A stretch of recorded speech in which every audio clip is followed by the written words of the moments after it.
Relier la variation du vecteur vitesse au poids. Je lis l'énoncé en repérant les informations utiles pour visualiser la situation. Après avoir franchi la barre, une perchiste tombe verticalement selon un mouvement de chute libre. Les positions successives du point matériel qui modélise la perchiste sont représentées ci-contre. Question A. Je lis la question en identifiant précisément ce qui est demandé. Rappelez ce qu'est une chute libre au sens du physicien. Il s'agit de restituer des connaissances dont je cite le cours. Un système est en chute libre si la seule force qui s'exerce sur lui est son poids. Le poids est représenté par un vecteur porté par la verticale, orienté vers le bas. Question B. Après avoir reproduit sur une feuille des positions successives du point matériel qui modélise la perchiste, je lis la question en identifiant précisément ce qui est demandé. On me demande, en détaillant la méthode, de tracer la variation ΔV3 du vecteur vitesse du point matériel qui modélise la perchiste à la position P3. On me demande de tracer ΔV3 en P3. Or, par définition, la variation du vecteur vitesse est définie entre deux instants voisins, donc ici entre T2 et T4, et donc ΔV3 est égal à vecteur V4 moins vecteur V2. Je repère les données utiles pour répondre à la question. Ici, j'ai les positions successives du point avec une indication d'échelle, la durée entre deux positions successives qui vaut 0,245 secondes, et comme l'énoncé ne précise pas de notation, j'en choisis une, soit ΔT égale 0,245 secondes. Enfin, j'ai une indication d'échelle pour la représentation du vecteur à tracer. Avec toutes ces données, j'ai deux possibilités pour tracer la variation ΔV3 du vecteur vitesse en P3. Soit je détermine et trace les vecteurs V2 et V4, puis je fais la construction graphique qui me donne ΔV3 comme différence entre ces deux vecteurs, soit je détermine directement à partir de données les caractéristiques du vecteur ΔV3, direction, sens et norme, et c'est ce que je vais faire ici. Dans un premier temps, je précise les caractéristiques du mouvement, en utilisant un vocabulaire précis et adapté.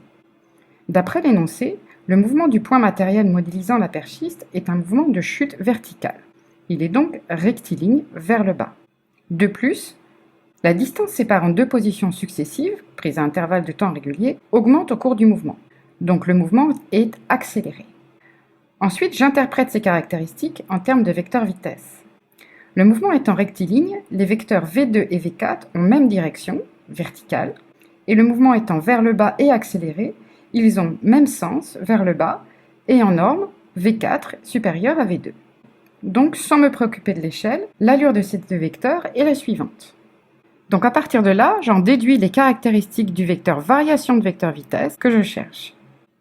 Donc la variation ΔV3 qui vaut vecteur V4 moins vecteur V2 du vecteur vitesse en P3 et par conséquent, selon la verticale, dans le sens du mouvement donc vers le bas, et en norme, on peut directement écrire ΔV3 égale V4 moins V2. Puis j'exprime V2 et V4, sachant que d'après le cours, en une position I, VI c'est la distance PI plus 1 divisée par ΔT. Donc je donne l'expression littérale puis l'expression numérique. ΔV3 égale distance P4 P5 divisée par ΔT moins distance P2 P3 divisée par ΔT. Pour l'application numérique, je calcule les distances en tenant compte de l'échelle. Ici, un carreau représente 0,30 m. Donc ΔV3 égale distance P4 P5 qui vaut 7 carreaux, 7 fois 0,30 m, divisé par ΔT 0,245 secondes, moins distance P2 P3 qui vaut 3 carreaux, donc 3 fois 0,30 m, divisé par ΔT qui vaut 0,245 secondes, et tout calcul fait, j'obtiens ΔV3 égale 4,9 m par seconde. Puis je trace le vecteur en tenant compte de l'échelle. Ici, un carreau représente 3,7 m par seconde. Donc pour ΔV3, j'ai 4,9 divisé par 3,7, et donc ΔV3 correspond à 1,3 carreau. Donc pour tracer la variation ΔV3 du vecteur vitesse en P3, je trace un vecteur selon la verticale, vers le bas, et de longueur 1,3 carreau. Question C. Je lis la question en identifiant précisément ce qui est demandé. Quel lien existe-t-il entre le poids de la perchiste et la variation ΔV du vecteur vitesse du point matériel qui la modélise? Donc on me demande le lien entre le vecteur P et le vecteur ΔV. Sachant qu'à la question A, j'ai tracé le poids selon la verticale et vers le bas. À la question B, j'ai tracé le vecteur ΔV selon la verticale et vers le bas. Je constate que ces deux vecteurs ont même direction et même sens, donc j'en rends compte. La variation ΔV du vecteur vitesse du point matériel modélisant la perchiste est verticale vers le bas et a donc même direction et sens que le poids P de la perchiste.